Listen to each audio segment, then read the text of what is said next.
Hey there.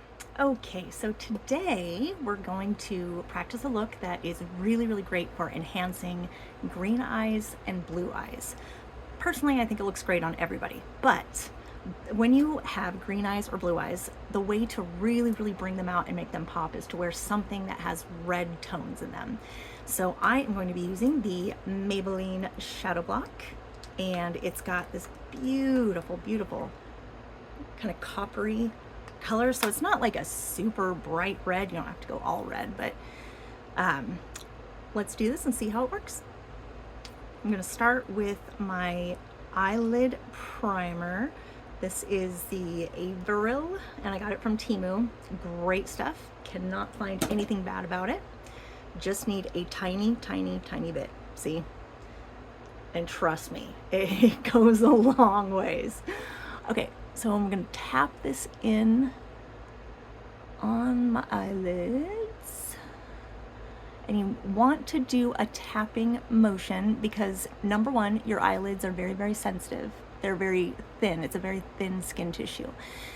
And the other reason is because if you have a crease right here and you do this, it's actually going to take it off of the crease. And you don't want that because that means that everything's just going to stick in that little area. So, okay, we've got it in there. I've patted it till it's not sticky anymore.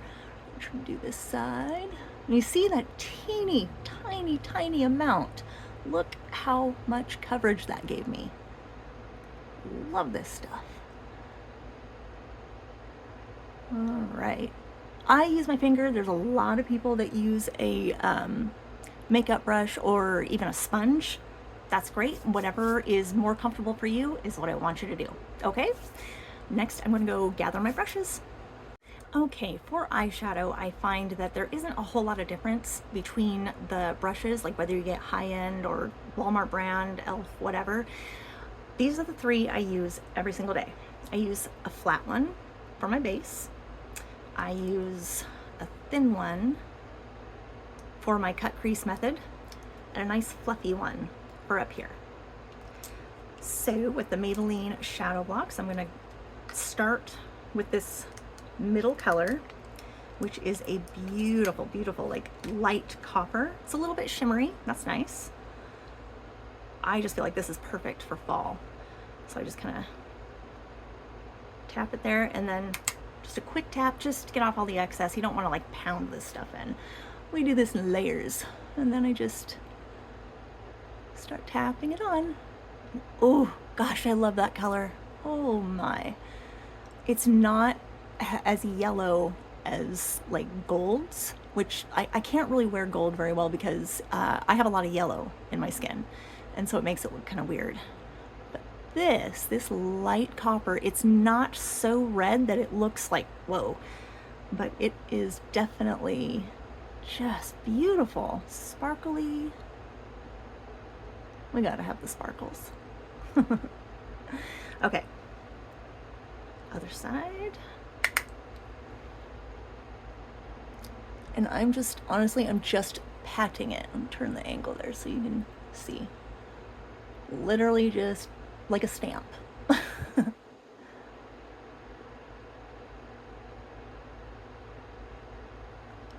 Okay, it's a little messy, but you know what? We'll clean it up. Clean it up in post. That's what I always say. Clean it up at the end. Okay, so that's about as much as I want on there.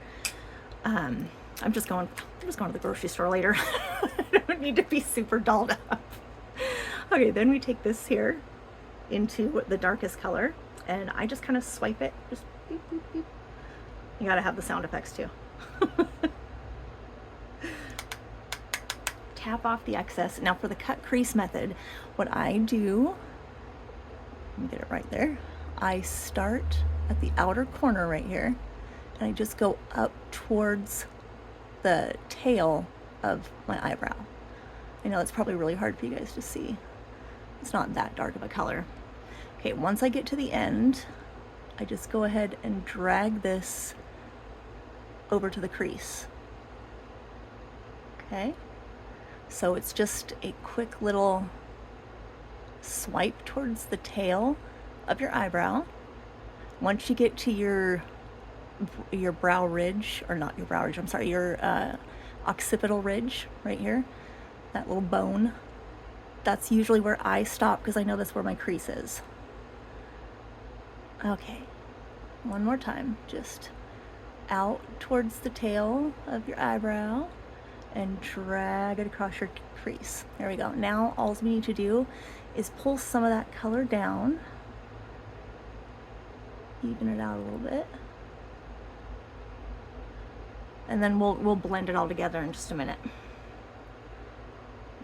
Okay, other side. Now this side, I don't know why, I always, it's always a little wonky. It's a little different from this side, but I think that happens to everybody. Okay, I'm gonna go from the outer corner up to towards the tail of the eyebrow.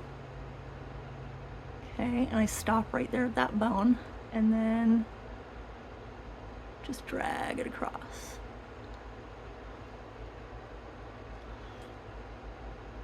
So from the outer corner up to the bone, or you know what, you can start right here if that's easier for you. Start up here and go down to your outer corner. Whatever works for you.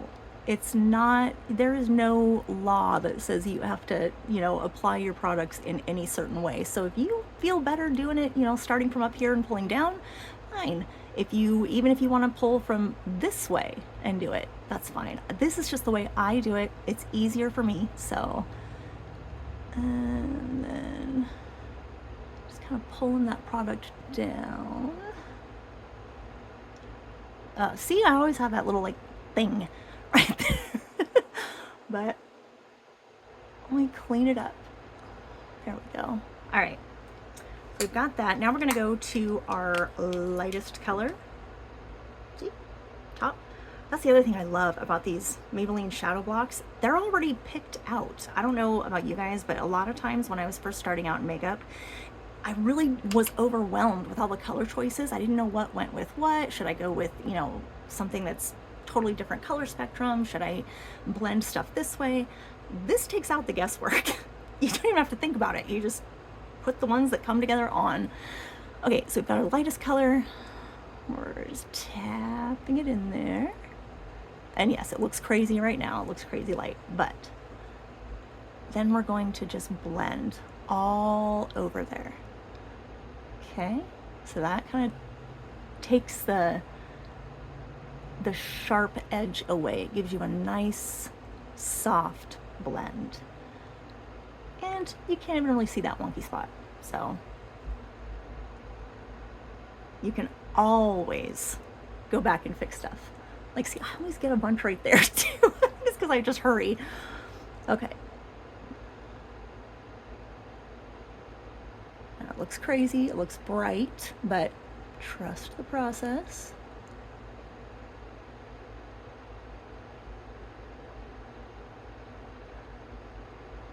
There we go. And you don't want to put a whole lot of pressure on your brush. You're not trying to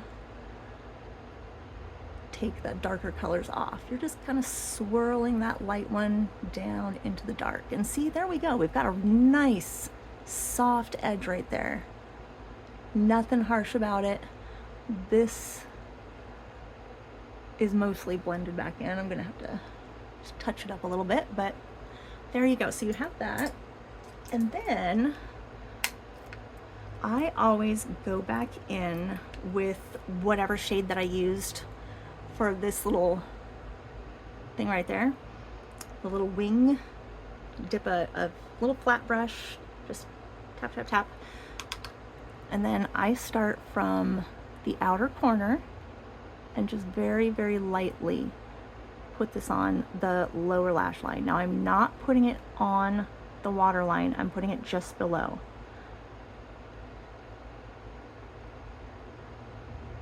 And what I love about that is it connects right here and it actually elongates and lifts your eye a little bit,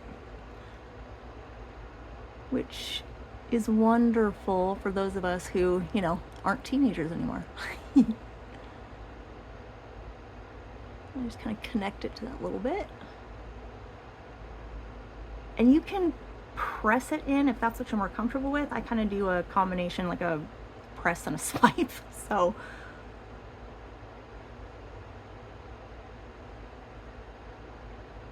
here we go, there's one side. And you can kind of see the difference. This just looks a little bit more framed, a little more, I think it looks a little bit more glamorous, in my opinion. So, okay.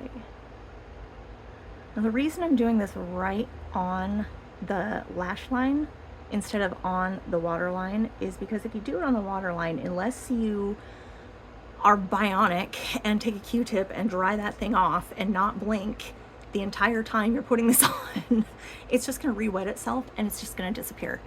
So I know there's some people that swear by it, and I guess if you're using an eyeliner and you want to just kind of reinforce it, that's different. You can do that on your waterline, that's fine.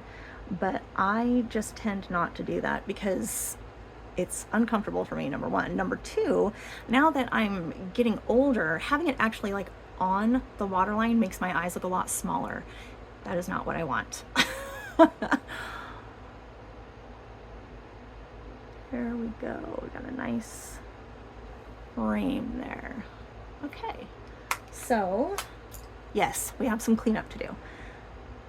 I just kind of, for right now, just use my fingers, kind of. And if you wanted to, you could always get like the eyeshadow guards, the little sticky things, and put them on there. I don't usually do all of that because when I have my moisturizer and my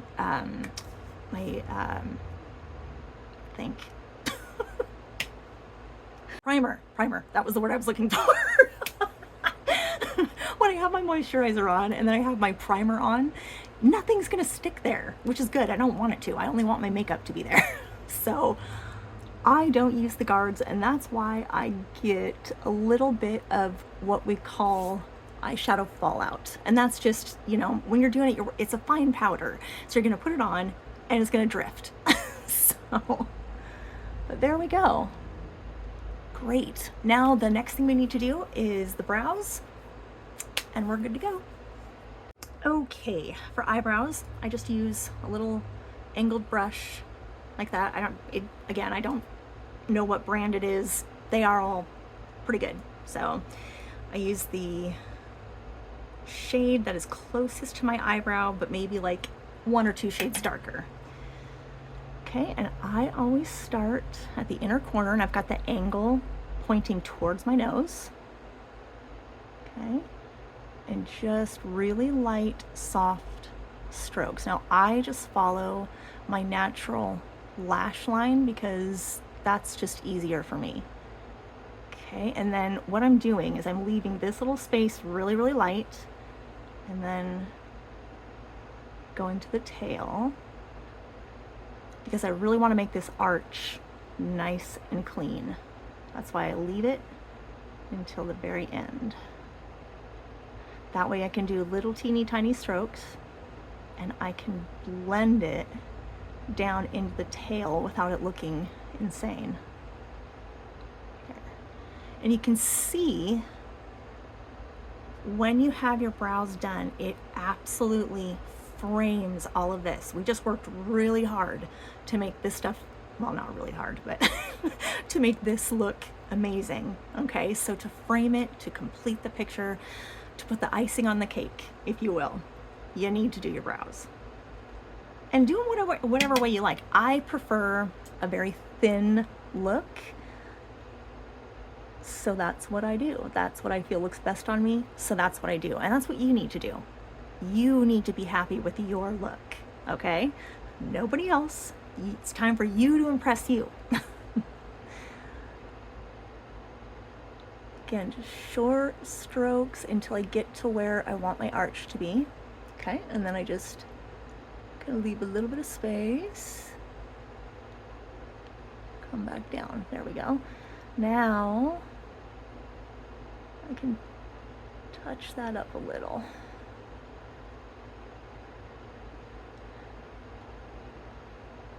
I know a lot of people, well, the rule of thumb seems to be, you know, you bring your inner corner into the inner corner of your eye, which for me, this side, yes. This side, no, not quite. If I bring this over farther, it does not look right on me. So I don't do it. I'm a rebel. There we go. All right, all framed. See, it makes a massive difference in your face when everything's just comes together. So, and that's the best part about makeup, is that you can do it any way you want to make you feel good about you. That is absolutely the most important thing in the world. If you feel gorgeous, you are gorgeous. It gives you a confidence, and that is what people notice. So, you do you, and you make yourself look amazing. Have a great day.